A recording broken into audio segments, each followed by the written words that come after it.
Baik, kita lanjutkan lagi. Dalam kuliah-kuliah kita sebelumnya sebetulnya menghitung tegangan normal sudah ada beberapa contoh soal dan juga tugas-tugas latihan sudah Anda kerjakan, walaupun mungkin juga belum sepenuhnya tuntas. Begitu juga menghitung tegangan akibat momen lentur juga sudah ada beberapa kali kita buat tugas dan kita bahas tugasnya Anda, sehingga harapan saya untuk menghitung tegangan normal dan tegangan lentur ini tidak perlu pembahasan ekstra lagi. Anda bisa kerjakan tugas yang akan diberikan untuk pengganti asesmen tegang semester. Berikutnya, saya kira yang saya ingin membahas singkat adalah bagaimana menghitung lendutan, menggambar garis lendutan atau delta X, menghitung sudut lentur. Ya, seperti tadi kita sudah katakan bahwa ini sebetulnya sudah ada tabelnya, maka sekarang kita akan singkat menghitung atau menggambar bagaimana caranya menggunakan tabel yang sudah ada, gitu ya. Nah, sebelum kita lanjut, saya coba ingin share sedikit seperti tabelnya, bentuk tabelnya itu. Jadi kira-kira begini contohnya. Banyak macam tabelnya itu, tetapi saya kira berikut ini adalah contoh tabel yang bisa kita misalkan seperti begini ya. Ini adalah contoh tabelnya. Jadi misalkan ini saya coba buat begini ya. Jadi kalau model beban kita nanti ada satu beban terpusat seperti begini, F ini, tetapi tidak di tengah balok, tapi jaraknya A dari titik A dan B dari titik B. Katakanlah seperti begitu. Maka sudah dibuat formulanya untuk mendapatkan lendutan maksimum, tinggal dibuat rumusnya seperti ini, adalah lendutan maksimum. Atau disebut juga ya, walaupun di sini dia gunakan simbol lainnya, bukan delta tapi nu. Jadi nu max itu ada di sini, ya kan? Nah, sekarang bagaimana cara menghitung lendutan? Nah, ini sumbu horizontal ini dia bikin sumbu Z namanya ya, sumbu Z di sini. Ini Z1, ini Z2. Z2 start dari titik B ini, ya. Nah, ketika Z1 sama dengan 0, berarti di titik A di sini dia, maka ini sudut lenturnya. Jadi seperti tadi kita sudah ketahui bahwa kalau kita diferensialkan lendutan itu hasilnya adalah sudut lentur. Gitu ya. Atau sebaliknya, kalau sudut lendutan itu kita integralkan, kita peroleh lendutannya. Nah, ini adalah sudut lendut ketika Z2 sama dengan V. Jadi Z2 itu dia start dari sini, dari titik kerja gaya ini. Jadi ketika Z2 sama dengan B itu artinya di titik sini. Ini adalah sudut lendutnya. Nah, persamaannya adalah, jadi bisa kita buat persamaan lendutannya. Ini nu1 itu adalah lendutan untuk 0 sampai A. Jadi dari sini sampai ke sini. Ini A. Dari Z sama dengan 0 sampai Z sama dengan A, persamaan lendutannya adalah ini. F kali A kecil ini dikali B kuadrat per 6 EI dan seterusnya. Anda tinggal isikan ini. Z1, Z1 pangkat 3 ini tergantung di mana posisinya. Kalau 1 meter, 2 meter, 3 meter, dan seterusnya. Untuk daerah Z2, jadi mulai dari titik gaya ini sampai ke titik B ini, inilah rumusnya, menghitung lendutan. Gitu ya. Nah, ini adalah nilai lendutan maksimumnya. Ya kan? Ini adalah lendutan maksimum untuk A lebih kecil B, untuk A lebih besar B. Kira-kira seperti begini. Jadi Anda ini tempatnya di mana terjadi lendutan maksimum itu, ini cara menemukannya, di mana itu tempatnya. Kira-kira seperti begitu ya. Nah, begitu juga misalkan seandainya Anda nanti mendapat beban beban merata ini pernah kita hitung itu. Ini kan beban merata, contohnya lagi. Atau kalau bebannya di tengah pas, kita gunakan tabel yang ini, yang nomor B ini atau apapun namanya ini ya, urutannya. Ini adalah lendutan maksnya, ini adalah sudut lendutnya ketika Z sama dengan 0, dan ini adalah lendutannya ketika Z sama dengan pas di ujung sini. Z sama dengan L, dia akan di sini, gitu ya. Kira-kira begitu, apalagi namanya formulanya. Ini adalah untuk beban merata. Ini pernah kita buat contoh soalnya ini. Ini adalah sudut lendutnya, begini formulanya untuk sudutnya sama dengan 0, ini untuk untuk Z-nya sama dengan 0 di titik ini, dan ini ketika Z-nya sama dengan L. Ini formulanya. Untuk lendutannya, ini formulanya. Jadi bisa kita hitung formulanya dari Z sampai Z sama dengan 0 sampai Z sama dengan 0, kita gunakan formula yang ini. Q 0, L pangkat 4, dan seterusnya. Ini tinggal Anda ganti ini. Jadi bisa kita dapatkan lendutannya di semua titik. Begitu. Ya. Sebetulnya ini mudah. Kalau kita mau hitung sudutnya di sembarang titik, maka kita diferensialkan ini terhadap Z. Begitu saja sebetulnya, kan? Karena ini dia pakai bukan X tapi Z. Jadi kalau kita diferensialkan ini terhadap Z, ya kita ketemu persamaan untuk menghitung sudut pada setiap sudut. Karena kalau ini kan selalu timbal balik ya, kalau lendutannya kita diferensialkan V action ini, kita akan ketemu sudut. Tapi kalau sudutnya sudah ada, itu kita integralkan, kita akan peroleh V. Nah, jadi saya kira begini, kita ingin kembali lagi ke papan tulis virtual kita. Jadi sebetulnya dari formula ini yang pernah kita buat ini gitu ya. Ini Anda lihat ini sebetulnya kita bisa lihat di sini bahwa di sini kalau saya diferensialkan ini, ya, kalau ini saya diferensialkan, ini kan sama dengan D delta X dx, ini akan sama dengan Vx, gini kan?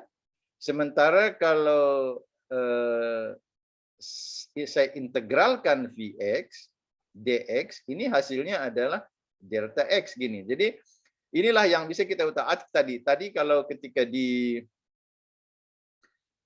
tabel tadi, kebetulan sebetulnya bisa Anda lihat tabel lain, dia bikin simbolnya ini sama dengan mu, itu sama dengan lendutan yang saya perlihatkan tadi, sementara mu aksen itu adalah sudut lendut, lenturan atau dan seterusnya. Ini jadi bisa, ini kan sebetulnya maknanya nih, kalau orang matematika suka menulis itu, sebetulnya itu maknanya adalah D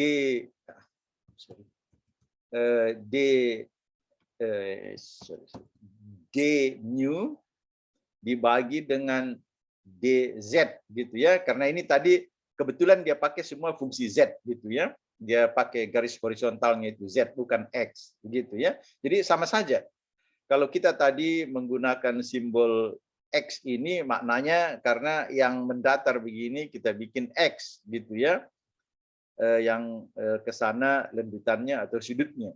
Tetapi kalau yang mereka buat di tabel tadi, kita lihat yang ke sini dia bikin Z gitu ya.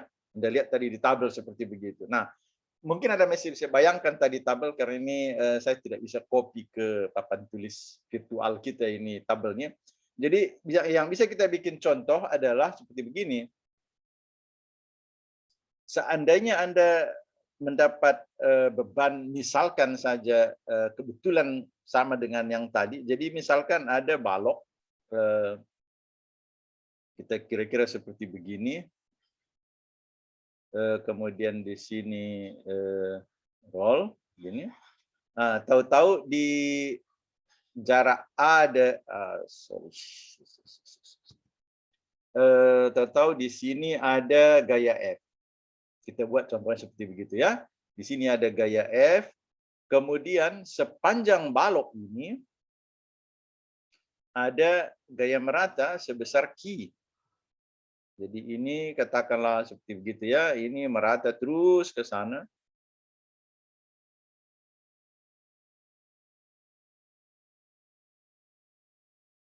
Ini kita katakan balok AB, misalkan seperti begitu. Ini adalah Q. Nah, kan bisa kita ketahui ini. Dan kalau kita gunakan tabel yang saya tunjukkan tadi, dia kebetulan ke sini dia pakai Z. Dia pakai jarak ini ke sini adalah A, sementara jarak ini ke sini adalah B. Begini dia bikin. Nah, maka dari sini, dari tabel tadi, bisa kita, ini dia pakai Z, kita pakai X, terserah. Hanya menggunakan simbol saja kan. Nah, jadi tadi sudah bisa kita lihat bagaimana caranya dia menghitung. Sebetulnya bisa dia ini karena ini akan terbagi dua gitu ya. Untuk X sama dengan 0 sampai dengan B, sampai dengan A gitu ya. Ini ada formulanya. Nah, kita dapatkan tadi ada kita bisa hitung misalkan saja delta gitu ya. Itu akan sama dengan delta karena Q ditambah delta karena F. Begini. Kita punya rumus tadi, delta Q, ini lendutannya kita ceritanya, lendutan. Delta Q sama dengan delta F sama dengan, begitu ya. Nah, ini kita bisa lihat kembali rumus kan. Jadi misalkan delta akibat Q tadi, kalau kita kembali, saya juga tidak hafal rumusnya itu, harus saya katakan begitu. Nah, misalkan kita lihat tadi rumusnya, kalau dia merata begini, kita bisa lihat bahwa Q-nya itu, mudah-mudahan Anda bisa juga catat itu ya. Jadi kita dapat Q-nya itu sebetulnya sama dengan yaitu delta akibat Q itu sama dengan Q dikali L pangkat 4 dibagi 24 EI di dalam kurung X per L kurang 2 Z per L pangkat 3 ditambah Z per L pangkat 4 gitu kan. Nah, sementara untuk Q akibat F ini bisa kita hitung sana. Jadi Q akibat F ini adalah persamaan yang ini, yang dari Z A 0 sampai A ini. Maka ini besarnya adalah F dikali A tambah B kuadrat dibagi 6 EI.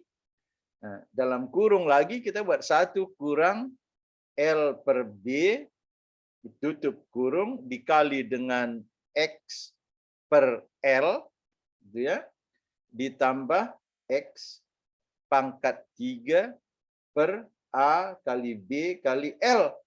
Begini saja kita bikin. Jadi ini kalau kita kembali ke papan tulis virtual kita tadi, gini, maka ini sudah kita dapat tadi rumusnya. Bisa kita tulis ini akibat dari delta Q ini tadi, ada rumusnya kita sudah punya tadi kan, Q dikali dengan L pangkat 4 per 24 EI ini dalam kurung X per L kurang 2 kali X per L pangkat 3 ditambah X, ditambah ini ya, X per L pangkat 4. Begini. Sedangkan akibat F itu adalah, ya kita bisa juga kita geser sedikit supaya jelas. Nah, ini akan sama dengan delta akibat F itu akan sama dengan F dikali dengan A F ini ya, F dikali dengan A dikali dengan B dibagi 6EI. Nah, buka kurung 1 kurang L per A tadi itu L per B, L per B ya. L per B ditutup kurung dikali X per L ditambah apa tadi itu ya, A pangkat 3, saya tidak ingat lagi. Coba kita lihat lagi kembali rumusnya tadi ya. Kita kembali lagi ke rumusnya supaya kita yakin gitu ya. Rumusnya tadi kalau akibat F ini adalah per B Z per X per L X pangkat 3 per ABL lah ya. Oke. Kita kembali ke papan tulis virtual kita. Ini ternyata sama dengan X pangkat 3 per A kali B dikali L. L itu panjang total ini. L itu panjang total ini. Nah, begini. Maka sebetulnya ini akhirnya kita akan peroleh delta itu akan sama dengan, tambahkan ini kan, Q L pangkat 4 per 24 EI. Ini kan. Di sini X per L dikurang 2 kali X per L pangkat 3 ditambah X per L pangkat 4 tutup kurung. Ini bagusnya kita bikin berbeda supaya kita tahu bedanya. Ditambah FA kali B per 6EI buka kurung 1 kurang L per B tutup kurung X per L ditambah X pangkat 3 A B kali L. Begini. Ya, selesaikan ini. Maka setelah Anda selesaikan ini, untuk setiap X itu, jadi X itu mulai dari 0 sampai, artinya begini, kalau kita pakai ini adalah untuk X itu lebih besar 0, dan lebih kecil A, gitu ya, lebih kecil A. Gitu. Begitu juga sebetulnya prinsipnya bagaimana kalau antara titik F ini dengan titik B, kita akan cari lagi formulanya. Tadi sudah ada formulanya. Jadi teoritis sudah bisa kita hitung, ya kan? Nah, bagaimana cara menghitung sudut lendutnya? Sudut lendutnya adalah Anda diferensialkan ini. Ini bisa didiferensialkan terhadap X, gitu kan? Jadi kalau Anda mau hitung lendutannya, sudut lendutnya dalam hal ini Vx, maka Anda tinggal turunkan itu D delta diturunkan terhadap X, kan? Tinggal diferensialkan ini, maka Anda akan ketemu ketemu sudutnya untuk semua untuk semua X dari 0 sampai A. Kira-kira seperti begitu. Mudah-mudahan ini bisa Anda pahami dan lalu bisa kita hitung atau bisa Anda selesaikan soal-soal yang ada di dalam di dalam tugas pengganti asesmen tengah semester kita. Mudah-mudahan gitu ya.